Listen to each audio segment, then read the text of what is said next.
Today we're going to go over attaching flex studs to existing walls for door openings. This applies to both swing doors and sliding doors.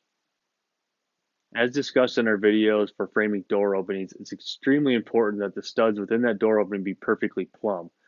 Now in this situation, when you have a door opening coming off an existing wall, the same concept applies. You still want the door opening studs to be perfectly plumb. So if that wall is perfectly plumb, great, go ahead and attach that door opening stud to the wall. Now, if you have a situation where that wall is out of plumb and you have to bring your stud out on the top or the bottom, it's going to create a gap between that wall and the stud.